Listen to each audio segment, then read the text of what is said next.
recognize Mr. Heiss for his opening statement. Mr. Heiss. Mr. Heiss for his opening statement. Thank you, Madam Chair. This bill is not the answer to voting rights in D.C. If D.C. were to become a state, the founding fathers recognized that it would be the first among states, and that is because the district where our federal government resides would be reliant upon the surrounding state, in this case D.C., for basic things like security, sewage, water, and a host of other needs. It would require foreign governments to negotiate with that state for embassies and other international matters. And quite frankly, the founding fathers wanted none of this. They wanted Congress to have oversight over the district, something that Congress must retain to protect federal interest. And it has worked for over 230 years. In fact, it's worked well. It's our duty as representatives for all Americans that we safeguard their capital. But that's not good enough for progressives on the left, which leads me to some of the major practical problems with this bill. First of all, it's written to maximize the benefit of the new state of D.C. while burdening the American taxpayer. The lines, for example, of this newly envisioned state of D.C. are completely gerrymandered to maximize tax revenue. They do not include some of the federal property contiguous with the map, but they do include others. Well, why did they do this? Well, the answer is simple. It's all about money. D.C. wants to become a state so it can levy taxes on people who are working in D.C.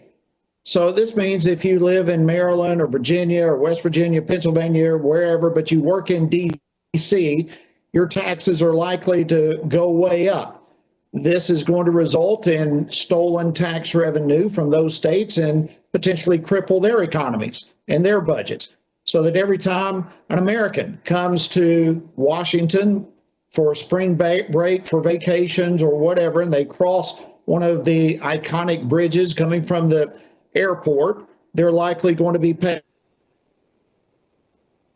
Oh, but it gets worse even. D.C. currently relies on hundreds of millions of dollars in federal funding each year. The last time D.C. had full responsibility for its budget, the federal government had to step in and rescue D.C. from financial ruin. Currently, the federal government pays for the court system in D.C.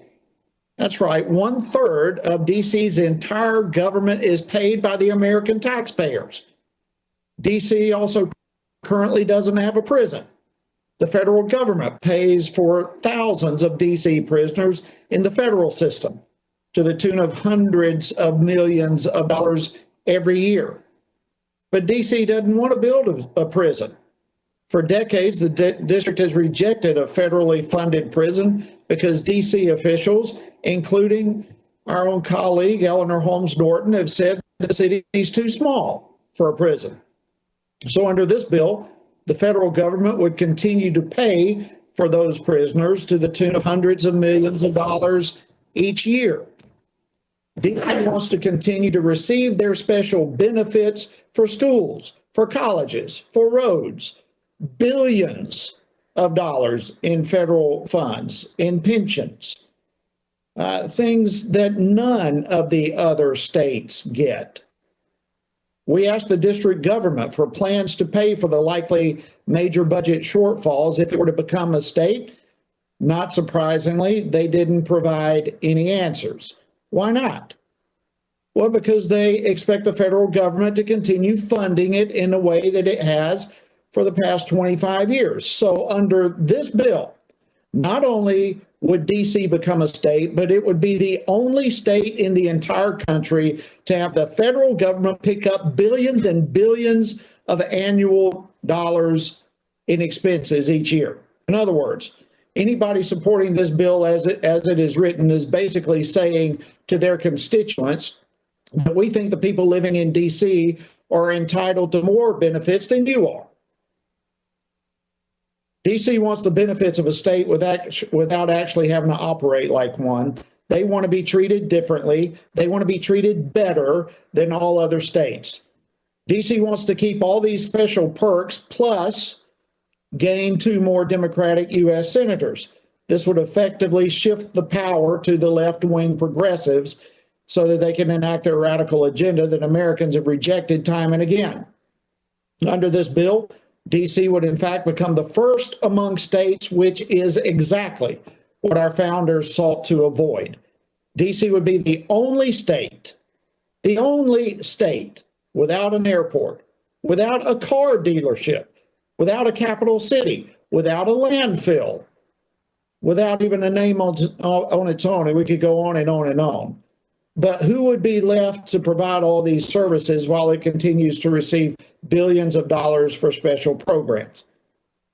Well, we know the answer to that. The American people would. DC statehood would mean a money grab from neighboring states and a power grab for the United States Senate, all done in an impractical and unconstitutional fashion. I yield back. The gentleman yields back. I would now like to introduce our witnesses. Our first witness today is the Honorable Muriel Bowser, who is the mayor of the District of Columbia. Next, we will hear from the Honorable Phil Mendelson, who is the council chairman for the District of Columbia. Then we will hear from Mr. Fitzroy Lee, who is the interim chief financial officer for DC. Next, we will hear from Ms. Mannion Schwartz, who is the legislative attorney with the nonpartisan Congressional Research Service. Then we will hear from Wade Henderson, who is the interim president and CEO of the Leadership Conference on Civil and Human Rights. Next, we will hear from Harry Wingo, who is a District of Columbia veteran. Last but not least, we will hear from Zach Smith, who is a legal fellow at the Heritage Foundation. The witnesses will be unmuted so we can swear them in. Please raise your right hand. Do you swear or affirm that the testimony you are about to give is the truth, the whole truth, and nothing but the truth, so help you God? I do. I do. I do. Let the record show that the witnesses answered in the affirmative. Thank you. Without objection, your written statements will be part of our record. With that, Mayor Bowser, you are now recognized for your testimony.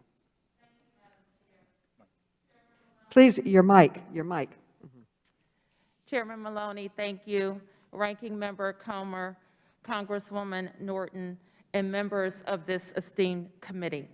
On behalf of 712,000 residents of the District of Columbia, I thank you for convening this hearing on H.R. 51, the Washington, D.C. Admission Act. In particular, we thank you for shepherding this measure to passage during the 116th Congress, and we respectfully ask you to do it again. I want to especially thank our Congresswoman Eleanor Holmes Norton, who has championed equality for Washington, D.C. throughout her tenure, while skillfully delivering jobs, opportunity, and greater self-determination. I am Muriel Bowser. I am Mayor of Washington, D.C., and I'm honored to come before this committee to ask this Congress to right the wrong that happened 220 years ago when the residents of the District of Columbia were stripped of their full congressional representation. 2 years ago, on the 116th, I came before this committee under the leadership of the late Elijah Cummings to dispel erroneous arguments against DC statehood.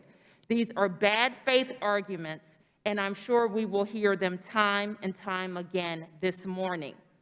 They say Washington, D.C. statehood is unconstitutional, even though constitutional experts have refuted this claim. Article 1 of the Constitution is not an obstacle. As H.R. 51 makes clear, a federal district will remain for the federal government, its buildings and its workings, and the rest of the area where people live will become the 51st state. They say Washington, D.C. is too small, our economy is not diverse enough, even though we're bigger by population than 2 states and pay more per capita than any state. We pay more in total federal taxes than 22 states. They say Washington, D.C. can't take care of itself.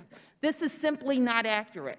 In fact, by many objective measures, DC is a better governed jurisdiction than most states. We have balanced our budgets for 25 times in the last 25 years.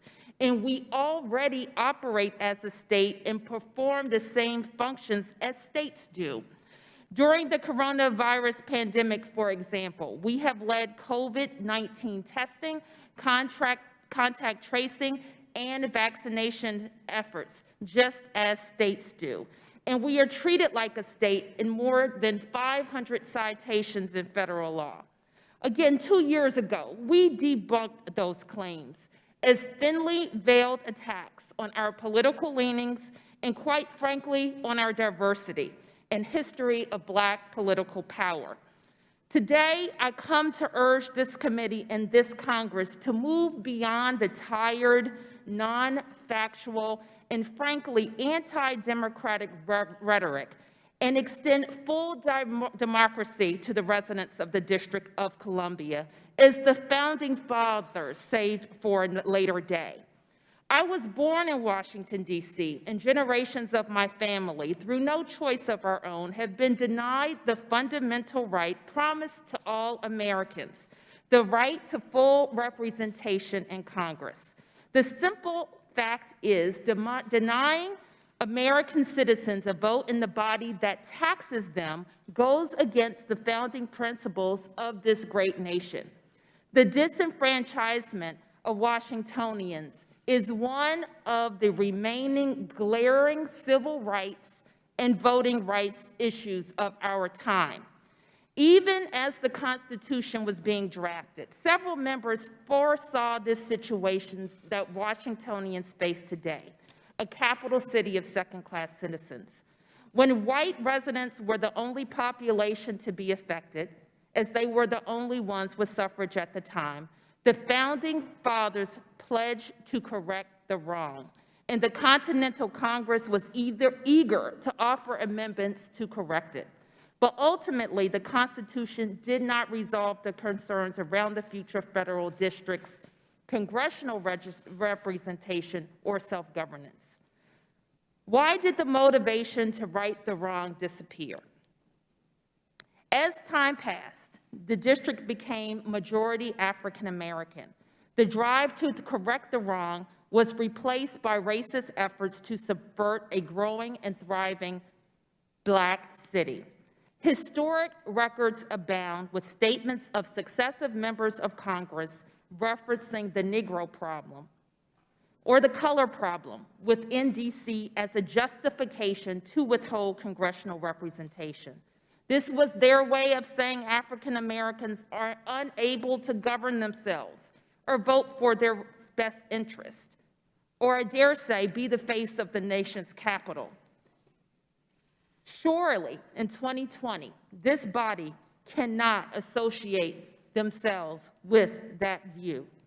Next month, we will celebrate President Lincoln signing the Emancipation Act that freed the slaves in the District of Columbia, April 16, 1862, months before the Emancipation Proclamation freed other enslaved people in our country.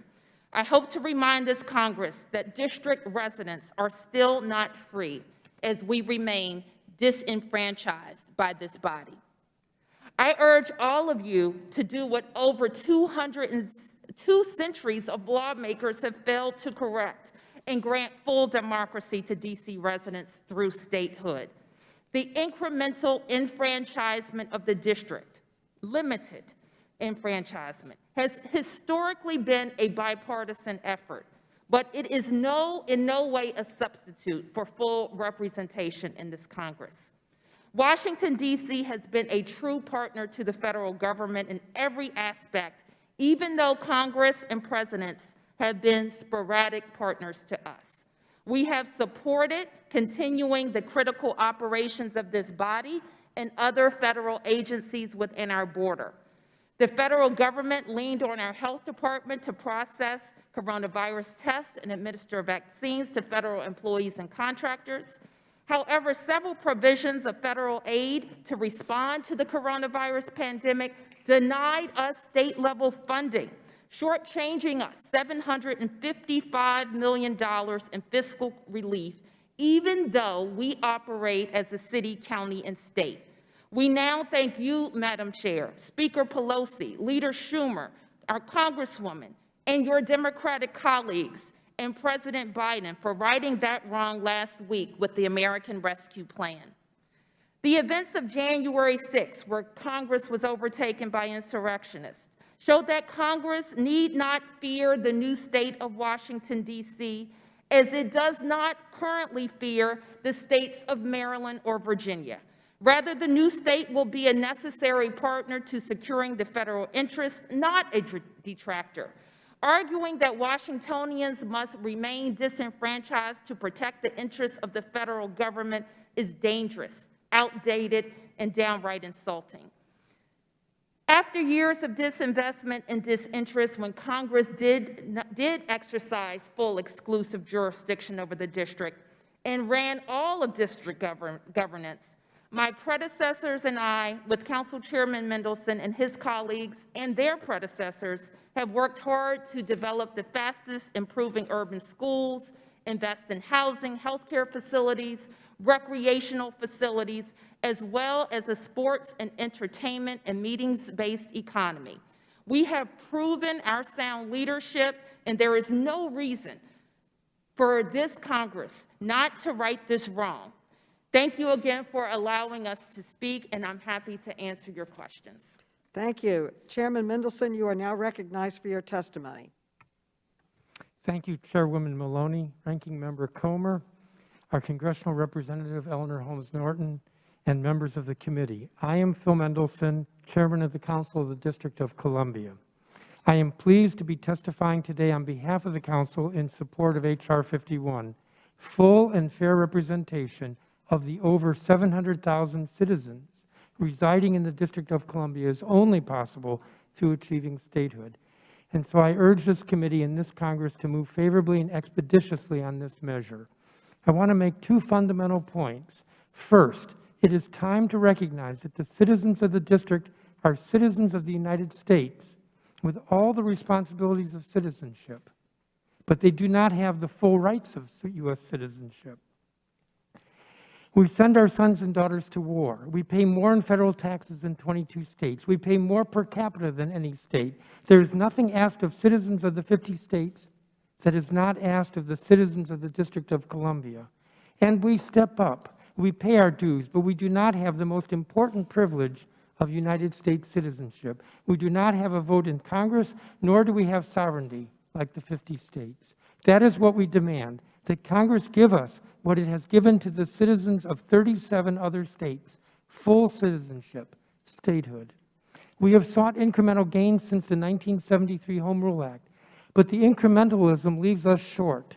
Statehood is the only way to give to our citizens locally elected representatives to enact purely local laws that will not be subject to national debates over divisive social issues. It is the only way to ensure a judicial system that is sensitive to community values. Statehood is the only way to give residents a full, guaranteed, and irrevocable voice in the national legislature. Statehood means the United States citizens of the District of Columbia will have the same rights and privileges enjoyed by the United States citizens of the 50 states. My second point is that opponents give lots of arguments against statehood, but none of them overcome the basic principle that there should be no taxation without representation. Many Americans believe, incredibly, that the district government is still an agency of the federal government, existing on federal appropriations. Therefore, they say we should not have statehood. Well, they are wrong. As you know, we are not a federal agency. In fact, less than 1% of our budget, $138 million, is a discretionary federal payment. Yes, we receive formula funds, but as a proportion of our budget, it is less than what other states receive in formula funds. In fact, our citizens contribute more in federal taxes than 22 other states. We are a so-called donor state. Many opponents have argued that the district is not capable of governing itself in a fiscally responsible manner. Well, today, the district's financial status is the envy of jurisdictions across the country. Our revenues are growing outside of the pandemic. Our spending stays within budget year after year. Both our pension and our other post-employment benefit funds are fully funded using conservative actuarial assumptions.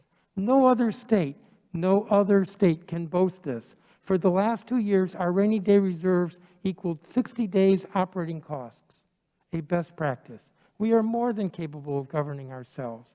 Some have argued that population size is a disqualification.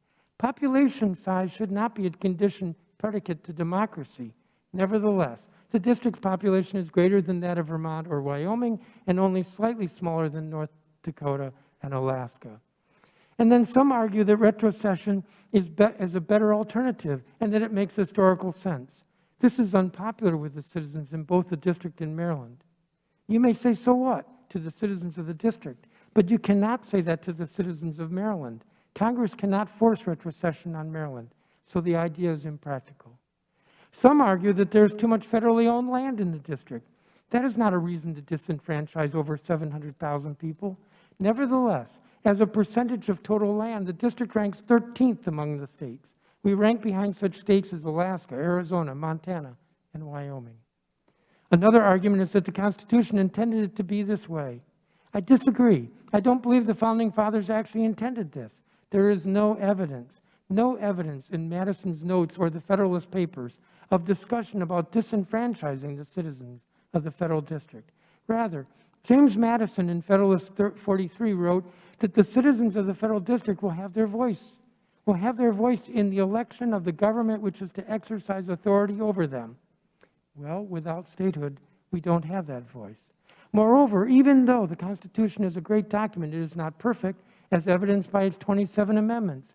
The original method for electing the president and vice president was flawed. The method for electing senators has changed. Civil rights has changed radically, such as the 13th Amendment abolishing slavery and the 19th Amendment giving suffrage to women. Indeed, the issue before us is about civil rights, about the civil rights of district citizens to full citizenship. If you want to argue originalism, what was of concern to the Founding Fathers in creating a federal district was to protect the government from riots, like Shays' Rebellion. But rather than the District of Columbia being the facilitator of the recent January 6th riots, the district came to your rescue. Yet we were impeded in trying to send the D.C. National Guard because we are not a state. Self-governance is the essence of democracy and freedom. The only option to gain both voting representation and full self-governance is to adopt H.R. 51 and grant statehood to the district. Not only are we not an agency of the federal government existing off its treasury, but even if we were, that is not a reason to deprive over 700,000 individuals full sovereignty and representation in Congress. Not only are we small, but that is irrelevant to whether over 700,000 individuals should enjoy full citizenship. Not only do we run our government well, but we run it better than other states, and they have statehood. But how well people run their government has nothing to do with whether they should be treated as United States citizens. The Council appreciates the committee's consideration of this matter and urges the adoption of H.R. 51 by the committee and the House. Thank you for hearing us. Thank you. Mr. Lee, you are now recognized for your testimony. Mr. Lee. Good morning, Chairwoman Maloney, Ranking Member Comer, and members of the House Committee on Oversight and Reform. I'm Fitzroy Lee, Interim Chief Financial Officer of the District of Columbia. The Office of the Chief Financial Officer is an independent agency charged with ensuring the district's long-term financial health and viability. I am pleased to provide testimony today on the district finances, the current relationship between the district's budget and the federal government, and how the District of Columbia can transition to statehood. Like many jurisdictions, the District of Columbia's economy faces challenges as a result of the COVID-19 public health emergency. The pandemic caused an estimated $2.6 billion in lost revenues through the year 2025, hitting the district's budget as hard as any state. Through careful recession planning, prudent use of our reserves, and responsible decision-making by its elected leadership, the district has weathered this unprecedented challenge while still funding its budget priorities. The District of Columbia concluded its most recent fiscal year with a positive general fund balance of over $3.2 billion. The district's AAA credit rating, an important indicator of overall financial health, is an accomplishment achieved by only 10 of the 25 largest cities and a rating higher than 32 other states. The bond rating is a testament to the sound financial management practices that have been established in law and continue to be enhanced by the Office of the Chief Financial Officer and the district's elected leadership. These practices include a balanced budget and multi-year financial plan, a 6-year capital improvement plan, quarterly revenue estimates, a self-imposed debt limit to restrict borrowing, and the best practice level of cash reserves, including 6 days of operating revenues. The district has implemented a capital asset inventory system and long-range capital financial plan to bring all assets or infrastructure to a state of good repair by the year 2031. No other city or state has developed an implementable program to reach this goal. The district also is unique in having fully funded its public safety and teacher pension trust funds, as well as its retiree health care benefits trust funds. Finally, the district has received 24 consecutive years of clean, independent audits. A common misperception is that the district is strictly a government town, yet only 25% of the workforce are federal government employees. From 2010 to 2019, while federal government employment declined by 15,000, private sector jobs grew by 95,000. The district has developed into a vibrant and dynamic jurisdiction with a diversifying economic base. Some of the fastest growing private sector industries over the last several years include professional services, hospitality, sports, and entertainment.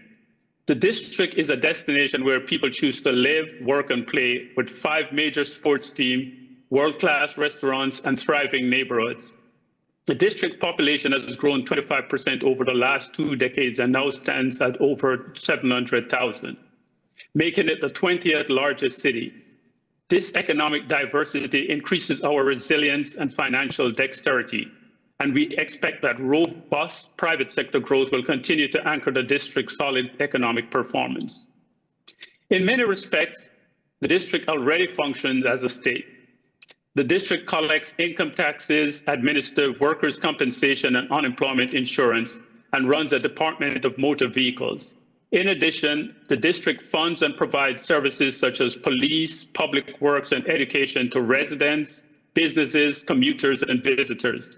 The district does not receive an annual federal payment to cover its operations. Over 75% of district revenue is generated from our local taxes and fees.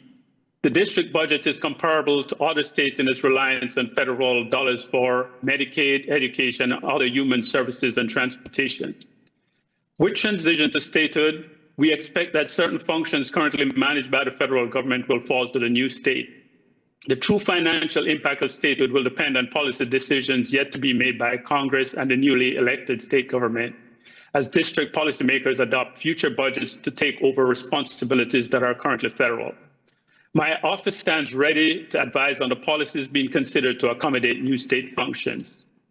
In conclusion, the fiscal foundation of the district is extremely strong, even in the face of the global pandemic. The district is more than capable of transitioning to statehood and will work with the federal government to ensure a smooth transition. Thank you for allowing me the opportunity to provide testimony. I'm happy to answer any questions you may have. Thank you. Mr. Schwartz, you are now recognized for your testimony. Mr. Schwartz. Mr. Schwartz. Chairwoman Maloney, Ranking Member Comer, and distinguished members of the Committee on Oversight and Reform.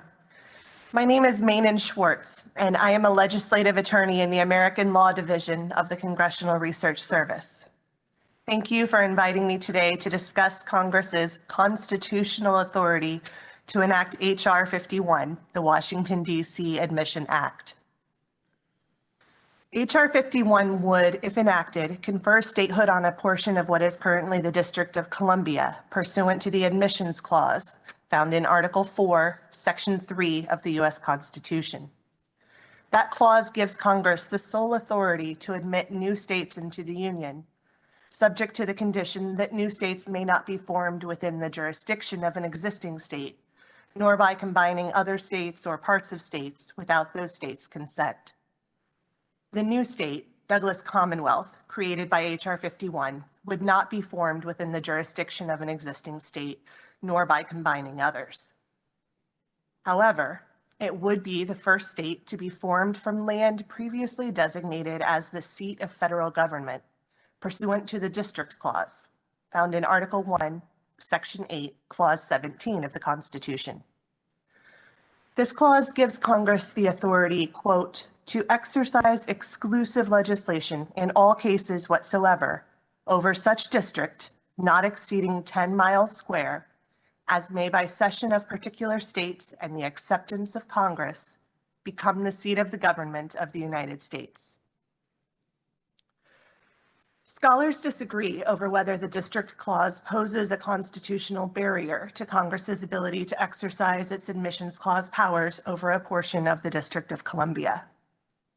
Those who oppose statehood argue, for example, that once the district had been established, it became permanent, or that a minimum size is necessary to carry out the functions that the framers envisioned. Those who support statehood point out that those restrictions are not found within the text of the Constitution and may reflect policy judgments rather than constitutional objections. A separate challenge may arise under the 23rd Amendment, ratified in 1961, which directs, quote, the district constituting the seat of government of the United States, close quote, to appoint electors who will be considered as electors appointed by a state for the purpose of electing the president and vice president in the Electoral College. Although H.R. 51 provides for expedited consideration of a constitutional amendment to repeal the 23rd Amendment, that cannot be effectuated by simple legislation and requires the votes of 3/4 of the states to ratify the new constitutional amendment. Congress, of course, cannot guarantee that that will happen, even with the expedited consideration of the bill to do so. In short, novel legislation like H.R. 51 is likely to invite legal challenges raising issues of first impression. The interplay among these constitutional provisions has rarely been raised in federal courts, so there is very little judicial guidance. One of the only pieces of judicial guidance we have comes from the 1875 case of Phillips v. Payne, which raised constitutional objections to the retrocession of what was the western portion of the District of Columbia that had been ceded by the state of Virginia.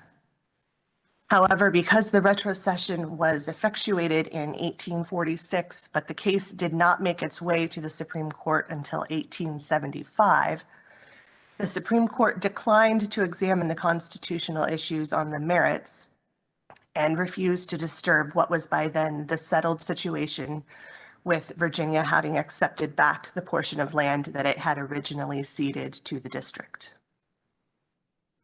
As such, that case does not provide much guidance on the constitutional issues at play today. So whereas here, with H.R. 51, reasonable minds can differ, the outcome of any constitutional challenge to H.R. 51 cannot be predicted with any certainty. In fact, there is a substantial possibility that courts would decline to hear a constitutional challenge altogether pursuant to the court's justiciability doctrines.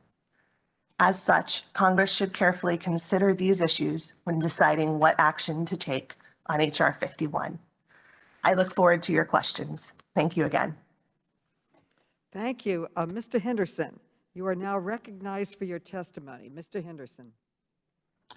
Good morning, Chairwoman Maloney, Ranking Member Comer, and members of the committee. Thank you for the opportunity to speak before you today regarding the Leadership Conference's strong support for H.R. 51, the Washington, D.C. Admission Act. The Leadership Conference is the nation's premier civil and human rights coalition, with over 220 national organizations working to build an America as good as its ideals. I would like to speak about this bill both as a lifelong civil and human rights advocate, as well as a native Washingtonian. Throughout my career, I have seen and fought for changes that have made our nation a more perfect union, a nation more fully aligned with its founding principles of justice, fairness, and inclusion. I have seen this progress in Washington, D.C. as well. When I was born in the old Freedmen's Hospital on Howard University's campus, the city's hospitals were segregated along racial lines by law. That is no longer the case. Bloomingdale, where I grew up and where I now own a home, was once a segregated neighborhood by law and by custom. Today, however, people of all races live in the area as my neighbors and friends. Gone too are the remnants of de jure separate schooling that sent me to an all-Black elementary school, despite the fact that I started grade school after the landmark ruling in Brown versus the Board of Education had outlawed racial segregation. Yet one thing still has yet to change for me as a lifelong resident of Washington. In spite of all the progress we have seen, and in spite of all my efforts to speak out on Capitol Hill on behalf of other Americans, I have never had anyone meaningfully represent me on Capitol Hill. For more than 200 years, my hundreds of thousands of neighbors and I have been mere spectators to our democracy.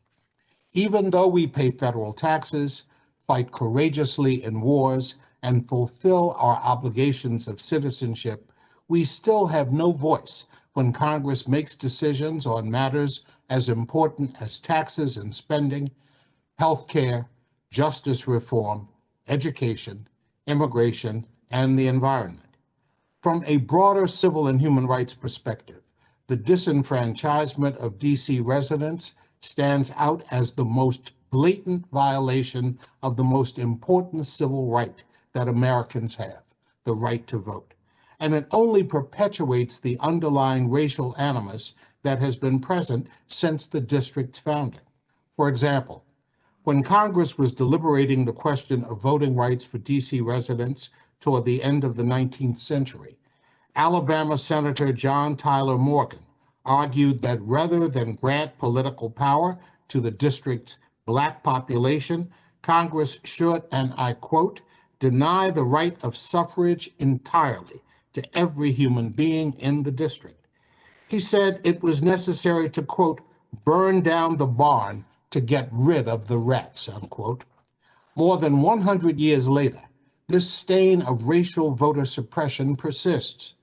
In the past year, D.C. residents have been subjected to several humiliating reminders of our second-class status. Last March, Congress shorted the district by $755 million in COVID-19 assistance because it treated the district as a territory rather than as a state, even though its residents pay federal taxes just like residents of every other state. Last summer, the former administration called in federal law enforcement and National Guard troops from other states over the objection of our mayor to disrupt peaceful protests against police brutality and racism, including violently clearing a street to allow for a presidential photo op in front of St. John's Church. And on January 6th, the same administration dragged its heels for hours, again over the objections of our mayor, before finally deploying DC's National Guard to quell the deadly attack of right-wing militia on the U.S. Capitol. We simply cannot be the democracy we say we are when the lives of more than 700,000 people are at the mercy of political whim. Our nation has made great progress throughout its history in expanding the right to vote. In the process, it has become a model for the world. Yet it remains painfully clear that the right to vote is meaningless if we can't put anyone into office. Washingtonians have been deprived of this right for more than 2 centuries, often on grounds that had nothing to do with constitutional design and everything to do with matters of race. Until statehood is achieved, the efforts of the civil rights movement will remain incomplete. Extending representation and self-governance to DC residents is one of the highest legislative priorities of the Leadership Conference, as it is for me on a very personal level. DC residents should not have to abandon our homes and move elsewhere to secure the rights of citizens enjoyed by others. H.R. 51 will move us closer to our shared ideals for which district residents have fought and died. I'm grateful that you brought the DC statehood bill up for discussion, and I look forward to working with you to make it a reality. Thank you for the opportunity to speak before the committee today. Thank you. Thank you. Mr. Wingo, you are now recognized for your testimony. Mr. Wingo. Thank you, Chairwoman Maloney, Ranking Member Comer, Congresswoman Norton, and other members of the committee. I appreciate the opportunity to testify in support of H.R. 51, legislation to finally grant statehood to the 712,000 residents of Washington, D.C. I am Harry Wingo, a D.C. veteran. I work for the U.S. Department of Defense, but the views I express today are my own and do not reflect the official policy or position of my employer, the National Defense University, DoD, or the U.S. government. I only speak for myself and for those many D.C. veterans who support D.C. statehood. I'm not here today to discuss constitutional law, even though I'm a Yale Law grad. Today, I simply ask that as you consider D.C. statehood, you pause to take into account the sacrifice of the over 30,000 veterans who live in Washington. I'm one of those veterans. I'm a third-generation military veteran, in fact. My grandfather served in the trenches and survived the horrors of poison gas in World War I. My father, Harry Wingo Sr., served 35 years in the Army and Army Reserve, rising from the rank of private to the rank of Chief Warrant Officer 3. I personally spent 6.5 years in the U.S. Navy SEAL teams after graduating from Annapolis. After graduating with Bud's Class 157, I earned my Trident. As a Navy SEAL officer, I focused first on underwater demolitions with SEAL Delivery Vehicle Team 1, locking out of nuclear submarines with mini-subs. Next, I spent several years leading men in the conduct of counter-drug operations throughout Latin America, including being a military advisor in the jungles of Colombia. That was with Special Boat Unit 26, reporting to Naval Special Warfare Unit 8 and U.S. Southern Command. Then I came home to attend law school and began a career in technology law and policy that led me to where I currently serve at the National Defense University at the College of Information and Cyberspace. I saw firsthand, before that, as CEO of the DC Chamber of Commerce, the contributions that DC veterans make to the vibrant economy of Washington, the business leaders of businesses large and small. In 2015, Mayor Bowser selected me to be chairperson of the Advisory Board on Veterans Affairs for the District of Columbia, a role that I was honored to fulfill. No taxation without representation has been a worthy rallying cry for DC statehood. DC veterans have more to say. We should not have to sacrifice without representation. According to a July 2020 report by the Congressional Research Service, the number of DC veterans who have given their lives in combat compares honorably to other states, perhaps remarkably given our disenfranchisement. According to that report, 202 DC service members died in combat in World War I. In World War II, 1,449 were killed in action. In the Korean War, 158 from DC died, a number greater than the deaths for 10 other states. In Vietnam, 242 from DC died in combat, surpassing the number from 10 other states. More recently, publicly available DoD information from the Defense Casualty Analysis System lists 5 DC veterans among the fallen from Operation Iraqi Freedom and lists 4 from Operation Enduring Freedom. These grim statistics demonstrate the price DC veterans have paid and continue to pay for the inalienable rights of others, even though we are denied those rights ourselves. To those who oppose DC statehood, I respectfully ask, how can you ask DC veterans to keep carrying the burden of disenfranchisement when we have shouldered the burden of defending our country? Haven't DC veterans earned no less than the full representative democracy that comes only with statehood? Before this hearing, I listened to the stories of fellow DC veterans, including members of Veterans United for DC statehood, led by Hector Rodriguez. I listened to Miss Antoinette Scott, the first female member of the DC National Guard to be awarded the Purple Heart after being wounded in an IED attack in Operation Iraqi Freedom. I spoke with DC native Dr. Howard Clark, a Marine who during combat deployments to Iraq and Afghanistan wondered why some in Congress supported giving residents of Baghdad and Kabul the right to vote for their national legislature, but denied this very right to Americans, much less military veterans in our own capital. It was only after my naval service and law school that I ventured routinely into the federal court of downtown DC to clerk for the late Honorable Judge James Robertson, a Navy veteran, and to serve as counsel to the late great Senator Ted Stevens of Alaska, then chairman of the Senate Commerce Committee and a World War II veteran and aviator. Now I live in Northwest DC with my wife and daughters, and like so many DC veterans, we are for statehood because of our sacrifice. Since the founding of the nation, the people of DC have since grown to share a unique culture forged in common experience and tradition, including the sacrifice of military service. Congress should choose freedom and equality for all Washingtonians, and especially for DC veterans. Thank you for your consideration. I look forward to any questions you may have. Thank you. Mr. Smith, you are now recognized for your testimony. Thank you. Good afternoon. Mike, please. Thank you. Good afternoon. We're here today to answer one simple question. Does Congress have the power to transform our nation's capital into our nation's 51st state by simple legislation for historical, practical, and most importantly, constitutional reasons? The answer is resoundingly no. Now, while some have said that the objections I plan to discuss today are specious legal arguments, are bad faith arguments, as Mayor Bowser has previously said, this just isn't true.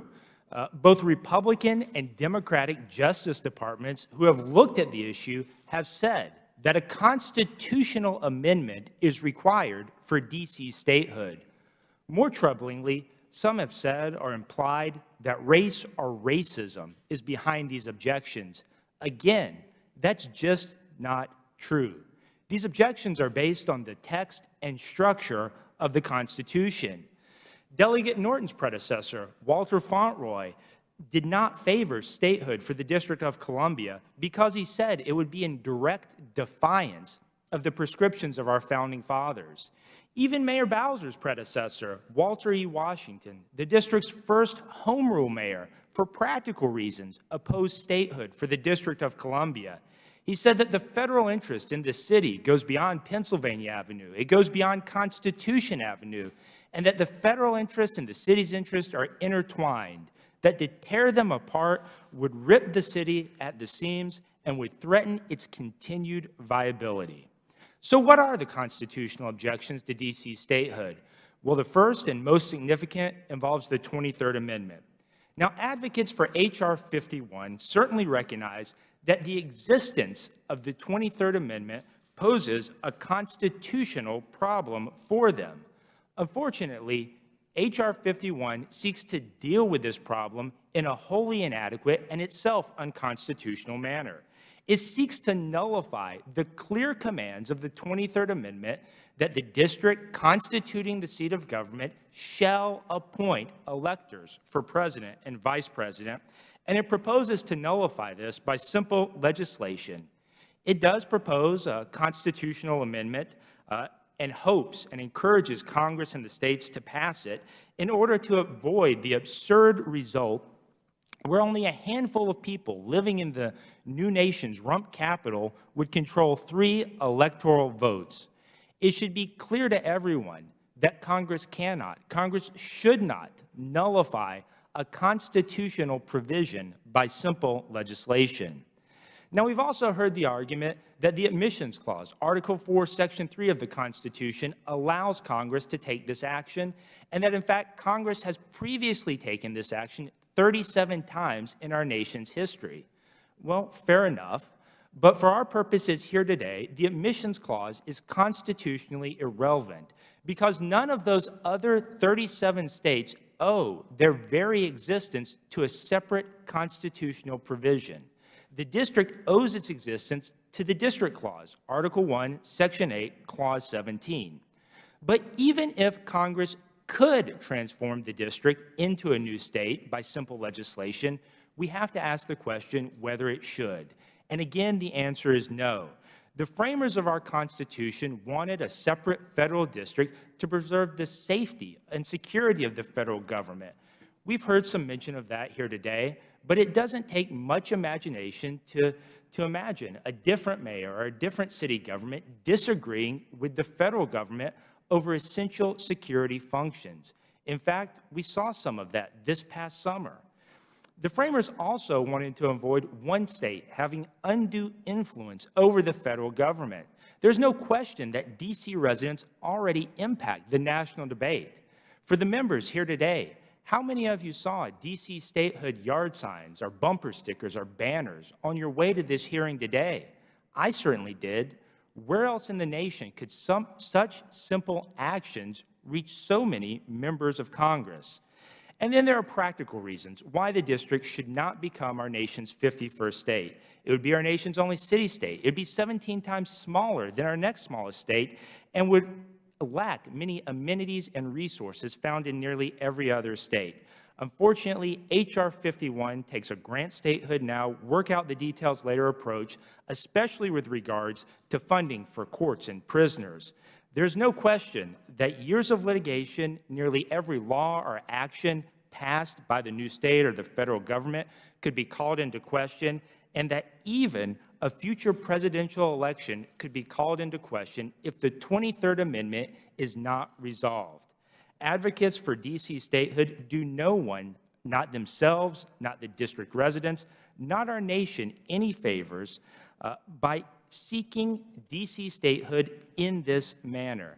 Because if we stretch and bend the Constitution, even for what we may perceive to be laudable purposes, where will we turn in the future when we may need its protections? Thank you. I welcome any questions. Thank you for your testimony. Madam Chair, I would like to ask unanimous consent to enter several items into the record. So granted.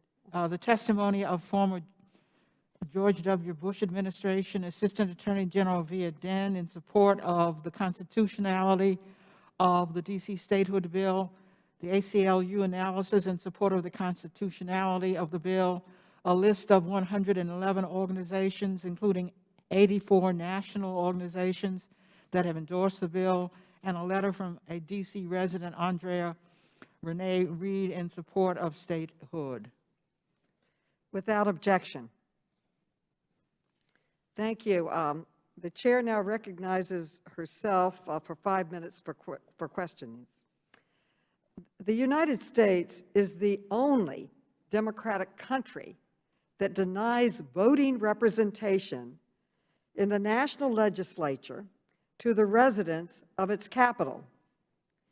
In the year 2021, we should not need to discuss the importance of voting rights in a democracy, but Republican opposition to H.R. 51, as well as the voting restrictions Republican legislatures are trying to impose across the country, requires us to revisit first principles. Now, I have heard today, and I've heard in discussions when we discuss this issue from my friends on the other side of the aisle, and they try to frame that the support, that the push for D.C. statehood is a power grab from the Democrats.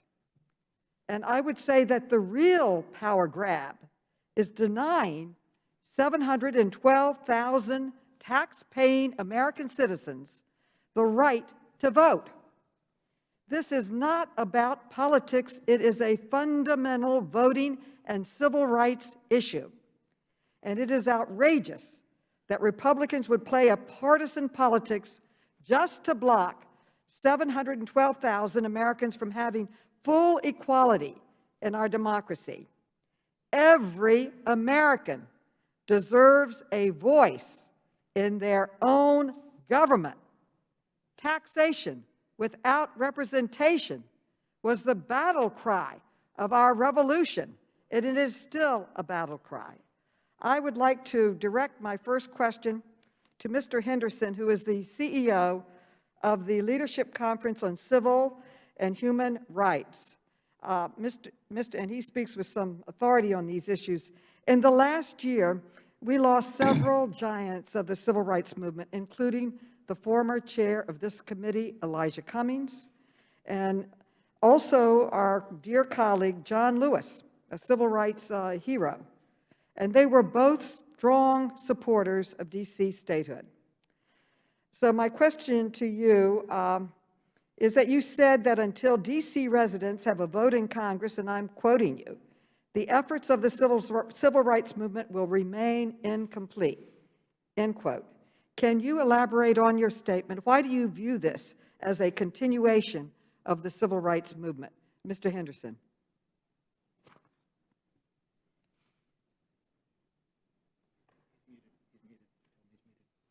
Please unmute Mr. Henderson. So sorry. Thank you, Madam Chair. As you described our nation's contribution to the world, it is quite clear that we are the most significant representative democracy the world has ever seen. And yet we are burdened by a contradiction, even as we attempt to bring democratic values to the rest of the world. We deny 700,000, over 700,000 citizens of our nation's capital, citizens of the country, the right to participate meaningfully in our national legislature and in our democratic debate, while seeking to bring that same level of protection to the residents of Kabul, Afghanistan, or Baghdad, Iraq. That is noble. However, that contradiction simply cannot stand. It makes us look weak. It makes us look fearful of the contributions that others have. I heard arguments this morning that suggest, well, Congress created this enclave known as the District of Columbia to ensure that it was not dependent on the support of surrounding states to protect its interest. That argument is absolutely laughable, having seen the insurrection of January 6th, in which our Congress of the United States was virtually overthrown the first time since the War of 1812 by individuals who had absolutely no respect for the rule of law or the interests that Congress purports to represent. It is quite clear that the decision to deny voting rights to DC residents has been influenced by issues of race and concerns about the population of the district as, at one time, a majority Black population coming into our union. I quoted from an Alabama senator who previously recognized this dilemma and spoke openly about his hostility to providing coverage to citizenship coverage to the residents of the district because of race. All of these reasons taken together suggest that indeed the deprivation of rights to DC residents is one of the greatest denials of the most fundamental rights that citizens of the United States enjoy. And one last point. It is arguable that someone has said that DC residents getting citizenship is a power grab. But let me suggest to you that in the state of Maryland, which is traditionally seen as, quote, a Democratic bastion, we have a very popular Republican governor who enjoys widespread support of all citizens of Maryland. We also have had advocates in the past, including Frederick Douglass, but also more recently, Jack Kemp and Senator Bob Dole, who have been strong advocates for DC statehood. Far be it for me to suggest to any member of a political party that they are unable to compete for the votes of DC residents simply by virtue of their political affiliation. I think there is much evidence to suggest that is simply not true. Thank you. My time is up. I just want to answer and complete with, as Republican Dwight Eisenhower said in his 1954 State of the Union, and I quote, "In the District of Columbia, the time is long overdue for granting national suffrage to its citizens and also applying the principle of local self-government to the nation's capital." End quote. I could not agree more, and I yield back, and I now recognize Ranking Member Comer. Thank you, Madam Chair, and I'm going to direct my questions to Mayor Bowser, but first, a couple of my colleagues and a couple of the Democrat witnesses have mentioned that Republicans are playing partisan politics with DC statehood. I just want to clarify for the record. This Congress, the House of Representatives, 2 priority bills that have passed are H.R. 1, the federal election takeover bill, as I call it, and the $1.9 trillion stimulus bill. Both those bills passed the House of Representatives without a single Republican vote.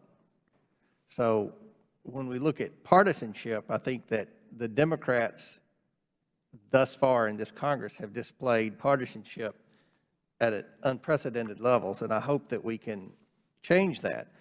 But Mayor, is it accurate to say that you think statehood is necessary to ensure DC residents are on equal footing with every other American? If DC were to become a state and receive all the benefits, shouldn't it have the same obligations as well?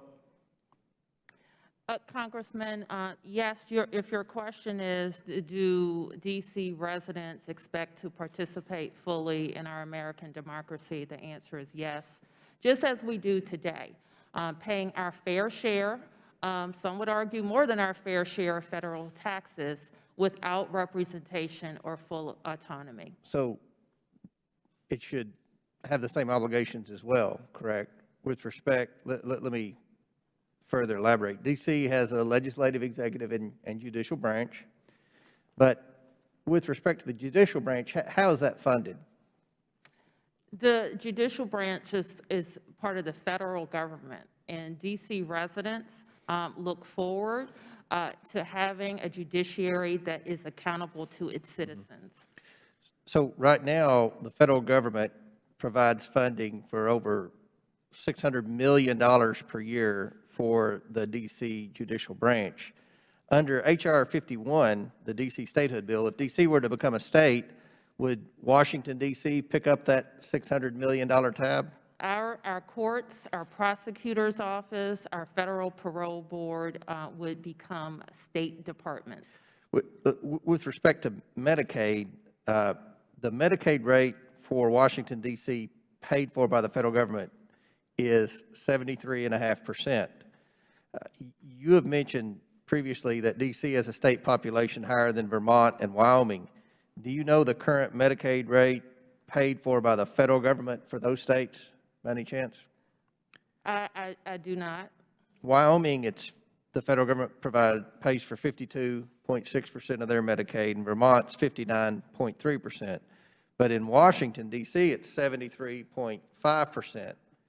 And again... But Congressman, I have to tell you, it's not the same in each state. In fact, I'm not sure what it is in Kentucky or in other states. But we actually think that we would make the argument for rates that are commensurate with our health statistics. I wonder if Washington, D.C. were to become a state, and we will repeatedly make the point through this hearing, the minority will, that will require a constitutional amendment. But if that were to happen, I wonder, Mayor, do you think this would lead other states to split and try to create their own states? For example, in California, there's been a movement for many, many years to create the 51st state there. In fact, the majority of the map of California feels disenfranchised because so much of the population lives in San Francisco, Los Angeles, San Diego, and they don't feel like the representation in Sacramento or their representatives in Washington represent their values. And, oh, by the way, conservatives would like it because that would bust up California's electoral college number and potentially elect 1 or 2 Republican senators there. I just wonder if you feel like that would lead to a movement among other states to do the same thing. Congressman, the people of the district sent me here for a singular purpose, and that was to advocate for them. And we know that the only way to achieve full equality as American taxpayers is through statehood. And the people of California who you mentioned have 2 senators. We do not. So the situations are not analogous. We are here to demand that the 220-year history of us not being represented in the capital of our country be corrected. And this Congress has within its full authority to do that. Should every city have 2 U.S. senators? Would Washington consider Every American congressman who rejoining pays taxes Maryland as a state? deserves And then you would have 2 U.S. representation. senators? Our congresswoman should have a vote, and we should have 2 senators. Citizens of other cities and states in the United States of America have 2 senators. We do not. Well, we're going to make the argument, Madam Chair, that many Democrat presidents, many Democrat attorneys general have made in the past, and we look forward to a vibrant discussion on this. But I will conclude by saying H.R. 51 is an unconstitutional bill. I think most people here realize that. I think this is another political game that the Democrats are playing. But hopefully we can get to a point, this Congress, where we can work together in truly bipartisan ways to do the things that the American people sent us up here to do. So, Madam Chair, I yield back. The gentleman yields back. Thanks for watching, and if you haven't already, please consider subscribing to our channel. And while you're at it, please leave us a comment. Thank you for watching.